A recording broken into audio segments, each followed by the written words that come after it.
Hello and welcome to another episode of the Embodied Union podcast. I'm Lindsay. I'm Charlie. And we're back.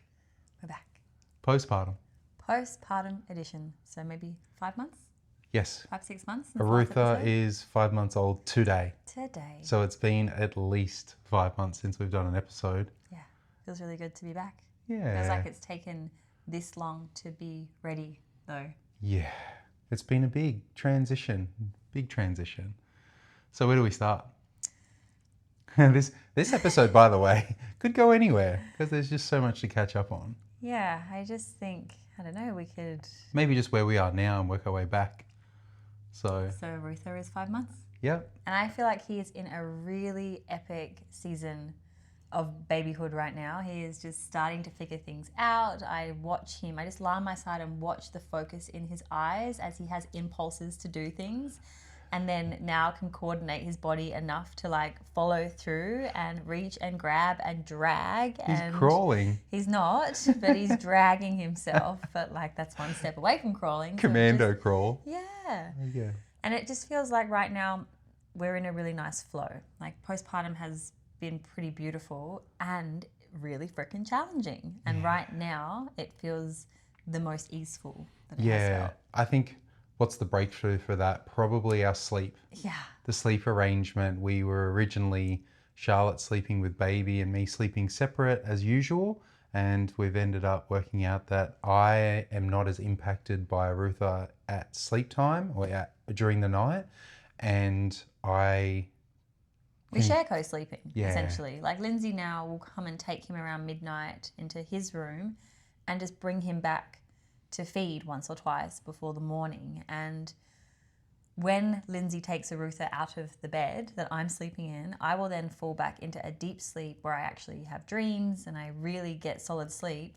Whereas when I'm next to Arutha, there's this level of alertness and hypervigilance, which I feel like is probably part of the design. Like the mother is meant to be really hypervigilant to the baby so that we are really aware of what he is doing.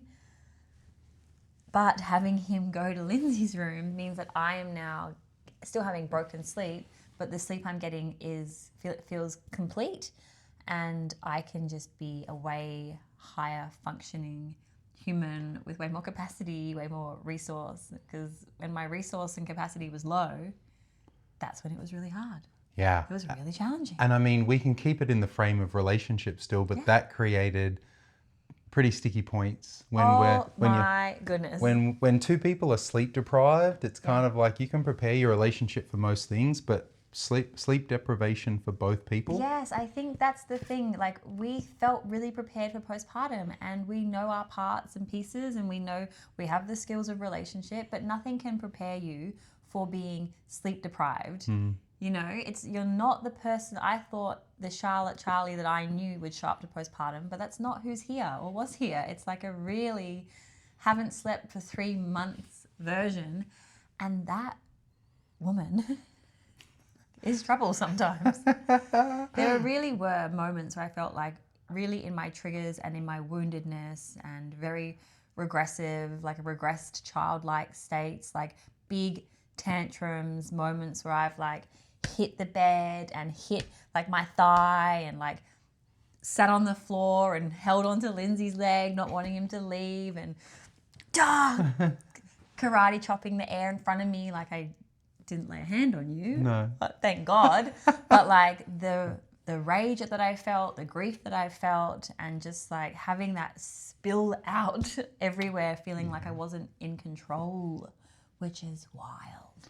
And it's just like for me, it's like I just so appreciate the work that we've both done with each other, for each other, to not take that part personally in those moments of overwhelm with each other. Like it's just when you're having those big moments, it's like it's still like hard to not feel defensive or feel shut down or whatever it might be. But at the same time, it's like lots of grace with each other. I think we've sort of really built up enough reserves in our relationship, enough goodwill and enough grace for each other that, you know, postpartum, I think we navigated it really well.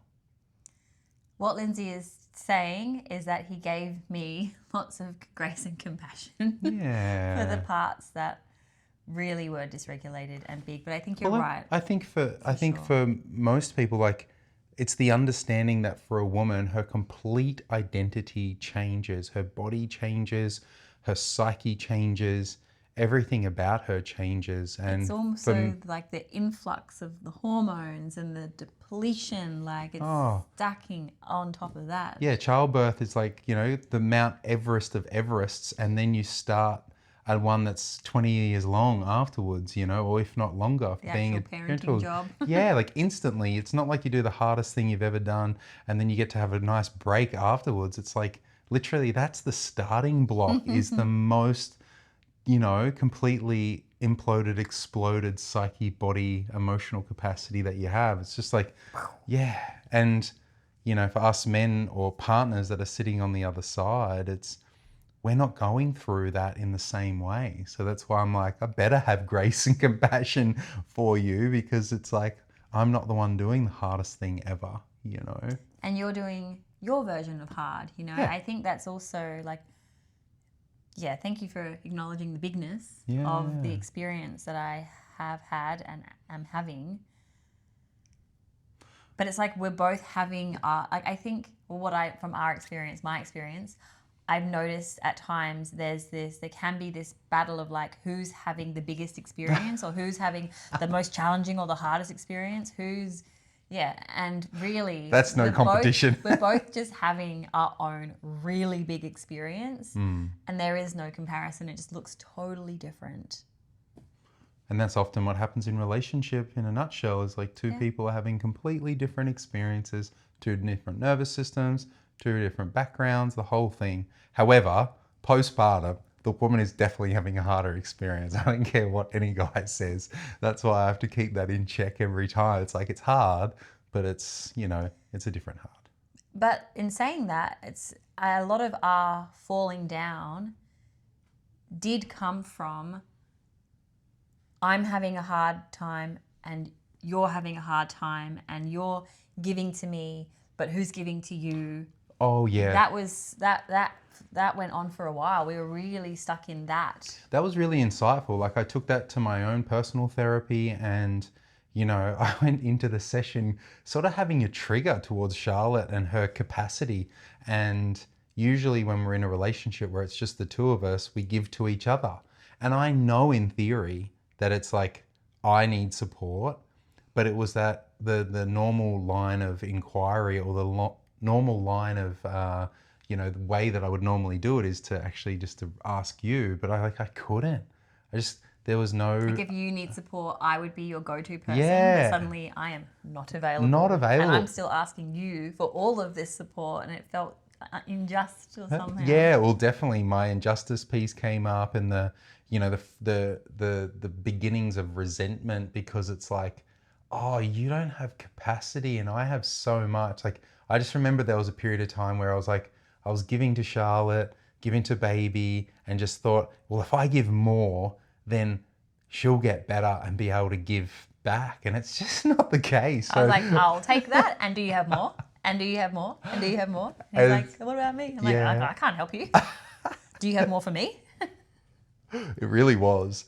And men that are listening to this that probably already have either been through childhoods, like a parenting, or are thinking about it, is, bros, get your village together. You're going to need support. I have 2 men's groups, and I still probably didn't recognize the warning signs early enough. That you needed support outside of me. Yes. Yeah, because like I've only just gone back, so I've had 6 months off jiu-jitsu. I'm thicker than a kookaburra right now, and it feels so good, but it's like sort of sacrificing a bunch of things for more availability. Like I stepped back with work to have more availability with you guys, and there was just a bunch of things that I felt like it's a fine line. It's a fine line. Lindsay was very generous with his time and like how much he did give to me, and it felt like for him that it wasn't enough, and it also felt to me like it wasn't enough because I just felt like I needed so much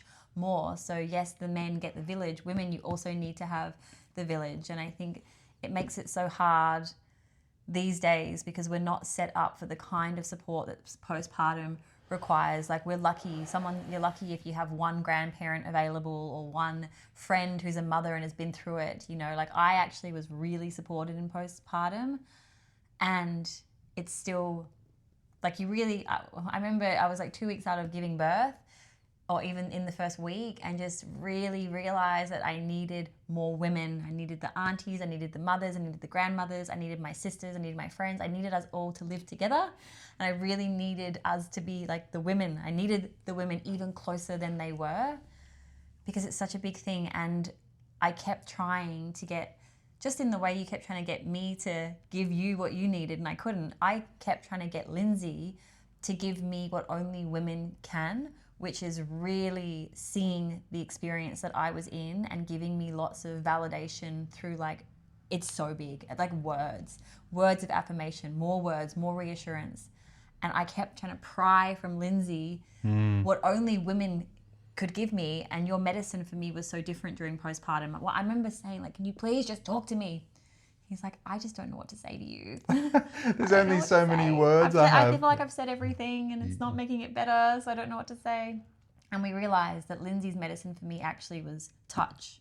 I needed him just to massage my shoulders or just be close to me. I was very anxious for the first 2 weeks. It was really big, babe, you know. Yeah. It was massive. It was very And also, just like, I'm just really clear that I am, you know, someone that is, not that I'm just non-verbal, but my non-verbal support was really important for you as far as co-regulation and attunement and those sorts of things. And yes, women definitely. And I think too, it's just like, if you're listening to this and you've got someone in your life that is about to be a mum for the first time, it's like, please support them with some meals or with some care, with anything that you possibly can. It was like every single person that prepped and helped us with food and support and nourishment, it was so needed. I didn't cook for 4 months. That is how much I prepared, but also how much we were supported by Village and people that we didn't expect. People that felt more like acquaintances, people I haven't even met, but they had been on the journey and knew how much it meant to bring food. So it's just get your village. And keep checking in. Like, I know that for a lot of women, they will get support in the first week or two, but it's with, you know, mums are still in the trenches that 2 months out, 3 months out. Sometimes even the first year, you know, like every baby is different. Everyone's parenting journey is different, but you're in postpartum, not for longer than 2 weeks. And it really was, every woman wants something different as well, I have to say. I really wanted to talk to people. So I had maybe 3 women that I was in constant communication with voice notes, but where I could just express and ask my questions and share my fears. And I was just really met by a few women. And that was one of the biggest lifelines for me. Absolutely. And I think too, for the men that are listening, it's just, if you can take time off, take a month. 2 weeks is not enough. Yeah, we, you know, a little bit of birth complications that happened meant that we were in hospital for a couple of days because we had a home birth. And yeah, before I knew it, I basically had just like a bit over a week time off. So it felt very much rushed back to work. That's for sure. It was definitely difficult. And then not too long after though, we did go down to Sydney for a training and I took Arutha with me, and that was really good to have extra time with him. Had a whole week of hanging out with him in Sydney while you're in studies. But yeah, at least a month if you can. I think as well, it's worth mentioning the grief that you experience in postpartum in different forms. But one I know for you was around the grief of the maiden, like this version of me that Lindsay was in relationship with for 4 years. She is no longer there. And the version of relationship where we gave so much time to intimacy, so much time to checking in and always having a trigger and figuring it out really quickly afterwards. Like we really practice what we preach and teach. And then suddenly there's no time for us to implement any of the stuff that we teach. And intimacy goes from what we're used to absolutely like nil, nothing.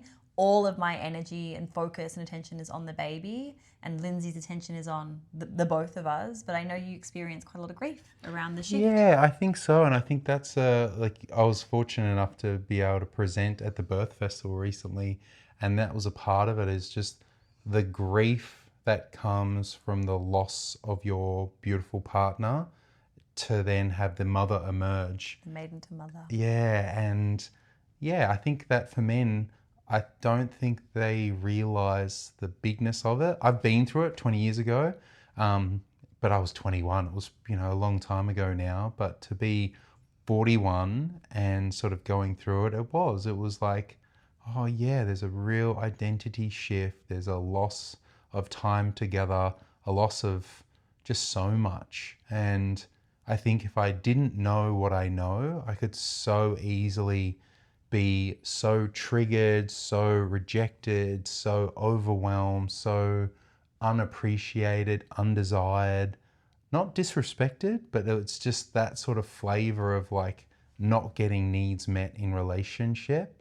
And you have to know as men, it's a good minimum 6 months postpartum to a year that you know your relationship is not the same. Everything And is on every pause. woman is so different, Yes. It's like, it's just some women might, I don't know. I really want to We give just speak women for and us. relationship Yeah. permission. If Yes. it takes you a year Yeah. to return to intimacy, it takes you a year, Please. But I remember feeling in myself, oh my God, it's been a month now and I'm not ready. Then it's 2 months and it's 3 months and I can feel Lindsay's needs and you're sharing with me in Yeah. a very respectful, regulated way, but his needs aren't being met. And I'm like, Yeah. I got nothing, It's like, well, could you choose to stay up a little bit later when Arutha goes to bed? Absolutely not. If he goes to sleep at 6, I go to sleep at 6. And so I watched myself feel the echoes of the anxiety I used to feel when my partner in relationship needs aren't met, and oh my God, are we okay? Do you still love me? Da da da. But just really giving myself permission to not lean in, just to kind of settle something over here.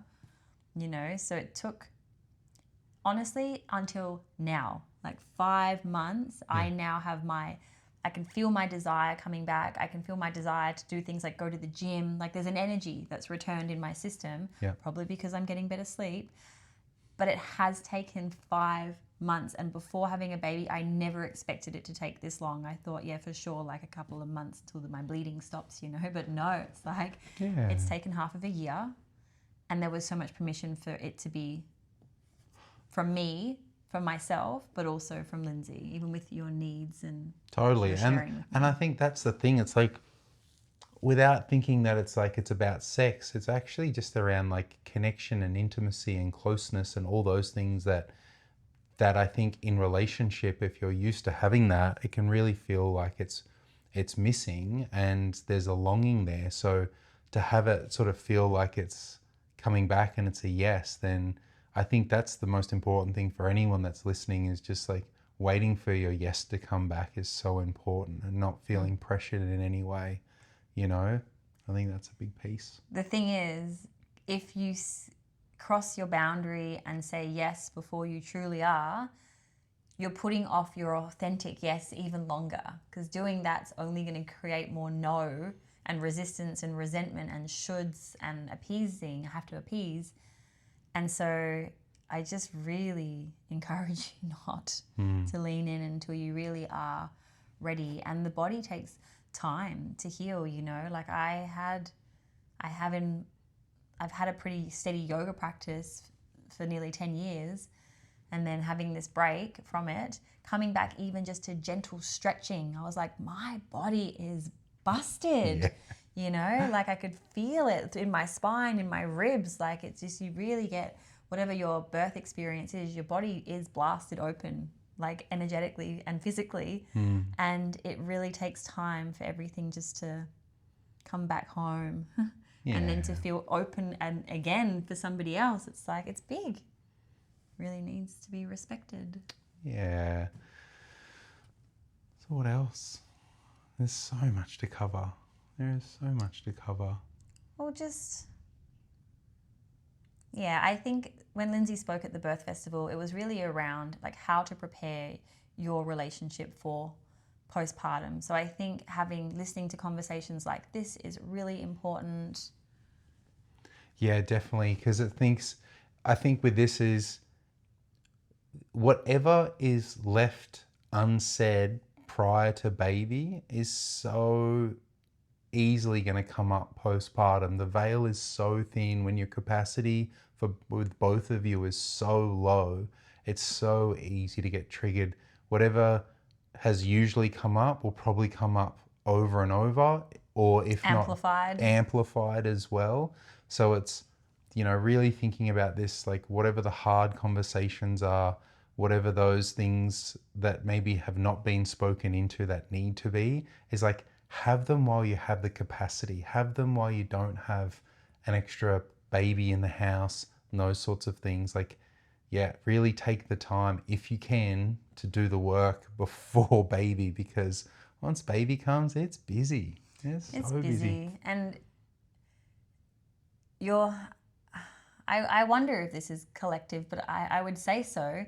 Your parent wounding is also going to come up. Yes. So I'm so glad that we've done as much therapy as we have done, and like Lindsay's saying, like we know these triggers, but they still come up. They still came up, and I had really big like father wounding online, like stuff that I really felt like I had dealt with. But watching, like with Lindsay and I would have a trigger, and I feel his pull away from me, and then I would watch him be really sweet to our baby boy, which of course I want him to. I want him to be the resource one out of the two of us. I want him to be protecting our baby.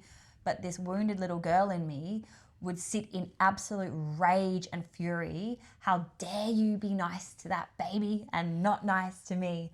And it was so big. And that's like my daddy abandonment stuff. And it was so alive and on the surface. And this is stuff that I really believed I had dealt with, but it was exposed on such a deeper level with none of my capacity to resource myself. So it's like you really do want to know these parts of yourself. And if you don't, you're going to get to know them, and you really want to have support. And this is more than having the village, like therapeutic support. Definitely. Like Lindsay and I see our couples therapist once a month, whether we're good, whether we're not. But we actually then we saw him to do some individual stuff as well, because it was like, wow, it's getting really big in here. Yeah. we need this. And I think too that part, yes, your mother father stuff, even your own birth story, I think is important. Like I think about it as far as being in the room. Like I'm fortunate enough that we had a home birth and I was present for it. But I think for expecting fathers and fathers that have never had a child or are going to be in the birth room, just the bigness that is, like understanding our own birth story, but then also really like, how do I support my beloved while she's going through like probably one of the biggest psychological and physical moments of her life. I really thought I was going to need Lindsay more. And yeah, like as a man, I think you want to have a job, something to do, give me something to do. But I was so internal inside myself, having a really big experience. At one point, I'm like, squeeze my hips, and he's squeezing them. I'm like, get off, don't touch me. He's like just holding on for dear life. Like, how do you support your woman when she is all over the place, doesn't know what she wants, and is just, and maybe some other women will want more, but lad, you just don't know. You don't know where she's going to go. Definitely. And I think too, like we're in 5 months now of aware parenting. So that's been really big. This is one of the, what is it? It's a method. Yep. It's a way of being with your baby when your baby has feelings. It has been the way that we are holding Arutha through his sad and his angry and his big feelings. All his big feelings. And I think it has been one of the reasons why we are having such a easeful time at the moment. They often speak about a 4-month regression with babies where you think you're doing well with sleep and then suddenly it just all turns terrible. It's this regression, and we are not experiencing anything like that. Everything is just touch wood. getting more and more and more easeful. And I believe it's because we're practicing aware parenting. If you want to speak into Yeah, what it is. I got introduced to aware parenting when I was studying Hakomi, and we got to watch some videos because Hakomi obviously in psychotherapy generally looks at early childhood, and it was actually like the method is also known as like crying in arms. So you actually, That's part of it. yeah, so actually being with your baby when all their needs are met. So we try and think about all needs are met. Hunger, cold, hot, Food, yeah. and the need to be picked up, to be close, Yeah. pain, any discomfort, like the basic, like the needs. Wet, dry nappy. Nappy. Yep. If that's all taken care of. And if that's all good and they're still agitated or still upset, it's actually giving like what we call loving presence in Hakomi, but basically giving yourself the opportunity to be able to see your baby in its eyes, look at each other, and have the baby express their feelings. And you know, I'll be honest, the longest I've held Arutha while he's crying is 1 hour 40. But I mean, that's my job. Like, I am so willing to hold space for other humans to express their fullest expression. But just often nowadays, it's like 10 minutes and he's kind of done. But it's just crying until completion. And often there's a few waves of it. You might have a baby like Arutha might cry and then stop and then kind of maybe fall asleep and then go again until he's complete. And then there's just full body relaxation. And as someone in the past that's sort of done control crying or certain crying techniques, this aware baby method, the aware parenting method is just like so aligned with the work that we do already. So it feels really, really good. And it's actually way easier. So a lot of parents, so well-intentioned, if their baby's having big feelings, they want to make it stop. So they'll offer the dummy, they'll do rocking, they'll do jiggling, they'll do bouncing, they'll do shh, they'll do anything to try and pacify the baby, because if the baby's crying, then something must be wrong in that model. And this model says maybe this baby has feelings that need to be expressed to release the tension and stress from the body. And so often people will say, well, why does a baby have so many feelings? If you think about it, like birth, like time in utero, like toxic womb, or the mother being depressed or stressed, birth trauma, like being born is such a big thing. And then babies are just so easily overstimulated, you know, Correct. like lights and sounds and really anything. So the aware parenting method is saying that babies have feelings that they need to release every single day. A baby up to 1 years old, it's roughly about an hour every day, maybe not an hour in one time, but throughout the day. And so, yeah, at one point we were like, let's just get a goddamn dummy. But by that point, Arutha wouldn't take a dummy. Yes. But yeah, so it's just, and so rather than, and like I had my moments with this, right? Because it's just, we're still learning this. Yeah. I don't know. I'm not an expert. This is just something we're trying. So moments of saying, okay, I'm just going to put the aware parenting down. I'm just going to rock him. I'm going to sing to him. And so quickly your back is hurting, your body's aching, they're getting heavy, and Baby's falling asleep, but then waking up. they might fall to sleep, but those feelings just then come back later.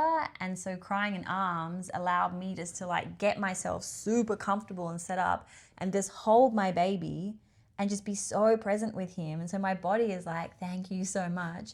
But actually seeing the benefit in my baby. So in his earlier weeks, Arutha really struggled with the car seat. Yeah. And I was like, I need a new car seat. There must be, it's too reclined. I got to buy something different. And I spoke to one of the women who's like one of the leaders of aware parenting in Australia, Marion Rose. And she said, I've seen it 1,000 times. You don't need a new car seat. When babies go into the car seat, they're really unable to distract themselves and to dissociate, that whatever feelings are on the surface, they tend to bubble up. So the more you hold space for his feelings, the likelihood is the car seat will become less of a problem. And that is exactly what we witnessed. Yeah. We started holding space for feelings, and now the car seat is no problem. Same as we're not having this 4-month regression, because what makes sense to me is after 4 months of a baby being pacified with the dummy, with the jiggling, with the rocking, with all the things, at 4 months, there's so much accumulated stuff that this baby falls off to sleep or is tired and the feelings are just bubbling. They can't stay in anymore. So at 4 months, there's this regression because there's just, baby can't keep the lid on it. Yep. And it's so true. And I watch people every day, like as a psychotherapist, I watch people suffer with this because we are the only mammal that cries for emotional release. Other mammals can cry, but they don't cry for emotional release. And the question I always pose people is, when was the last time you cried until completion? Because often when we cry, we try to stop it. Yes. Or we use oral, not fixation. No, but not even oral, like any kind of distraction, like True. a scrolling or a TV or a food or alcohol or drugs. Like we have all of these ways to not feel the feelings rather than feeling them until they have completely moved through. Yeah. And yeah, that's what I just like, I'm sitting there just like always reminded of that, of, oh wow, like how each of us tries to stop our feelings and wondering why we feel so so anxious or so depressed or so dysregulated all the time, is like we have feelings underneath. And it's not like people go, oh, your feelings aren't facts. It's like your feelings are the only facts. Your feelings are a true experience of what's internal. It doesn't mean that they're right, but your feelings are real. So it's like getting to allow yourself to express them and feel them, at least to be able to honor them, means that you can finally relax and have attunement and be able to be co-regulated with, and all the beautiful things. Like I watch Arutha, by the time he's done, he's just so floppy, so relaxed, so present. And if it's at nighttime, the beautiful thing is he falls to sleep and he has amazing sleep. And he sleeps with his arms over his head, with his hands open, like fully relaxed. And when you see a baby that is storing tension, it's like balled up fists and they're kind of like a brick, you know, whereas Arutha is like this floppy dead weight, and he just seems, yeah. And I think it's like often where I see people that struggle with it is it's hard to hold your baby's big feelings if no one's ever held yours. And so I often see this is people struggle with it because they can't trust the fact or haven't had the experience of space being held for them, about their feelings, about their bigness, about their expression and all those things. So it takes something. It really does. Yeah, I definitely had before I saw the evidence and the benefit in Arutha, I had lots of stuff coming up, like, can crying like this be good? Am I breaking his brain? Am I traumatizing him? How is this different from controlled crying? Like controlled crying, you leave them in the room and shut the door. So it's so different. Yeah. But all my own fears were coming up that I had to work through to trust that it's actually really safe for him to cry. And when he has tears, it's actually, there's the ACTH or AT, there's a hormone that's actually released through the tears. Like, it's designed to regulate. Yeah, it's just. I think too, it's just like, look, we're not saying that this is the only way. We're just sharing. The way that's working for us really well. We're sharing just our experience. And again, it's having the capacity for both of us to not only study, but do the work that we do. And I'm just so grateful that we're able to do the work together and agree on how to parent. Because I dare say the struggle would be is if I had learned about aware parenting and I wanted to do it, there'd be zero chance of my partner wanting to do it if they didn't believe it would work, or they don't know how to sit with big feelings. It would be really hard. And I really see that for so many couples is they have a difference of opinion when it comes to parenting, and that is a massive challenge. I'll be curious to see, because yes, I'm so grateful that when it comes to feelings and crying that we're on the same page, and I guarantee we're going to have moments on our parenting journey where we feel different about trainings, things. Food is going to be probably the one that I can foresee, but there'll be other things where we hold a different value, and we'll have to navigate that. And I'm interested to see. I think it'll come down to as well, like, what hill are you really ready to die on? Like for me, when it comes to food and nutrition, I will die on that hill. Good. I'm glad. And, and again, it's just like, how can we be loving and how can we be Yes. supportive to each Yes. other? And, we know that we both want the best for our child. And Yes. I'm sure the listeners that are listening, are resonating with this, that it's like parenting in relationship is no easy feat. And especially if you have, kids to different people, or you're trying to do blended families and parenting that way, the challenge that it can be, it's definitely tricky. Definitely tricky. So just honoring that. And is there anything else, my love? Is there more in this episode? Just that it's really great to be back. I feel like my energy has returned enough that I am starting to see clients again, like very, very, very minimal, purely for the joy of being in the seat. But I feel excited to share more podcast episodes, and curious what we'll bring now that we're in this season. Feels like there's a different energy. We could definitely do an episode on birth story if you're open to it. Yeah, we can share birth story next time. That would be really cool. Yeah, I feel like that feels complete for the We're Back episode. Yeah, we've got embodied union for couples available as well. Yep. So that's always there too. If you're interested in working with us over a couple of month period on your relationship, then we would love to support you. Lindsay also has a program for men, the Embodied Man in Relationship. That's coming up. That's coming out real soon. And also Charlotte has a in-person women's retreat coming up later in the year. November. Yes, myself and Angela are running something in the Byron hinterland. So if you're local or feel like traveling, the Return to Self retreat, I really feel like the mamas are coming, but it is open to all women, because returning to self is the medicine. When you are triggered, you need to come home to self. When you are burnt out, you need to come home to self. When just anything really, the medicine is always inside. So if you're interested, bring your questions to me. All right, we might leave it there for today. Thank you, my love. Thank you, my love.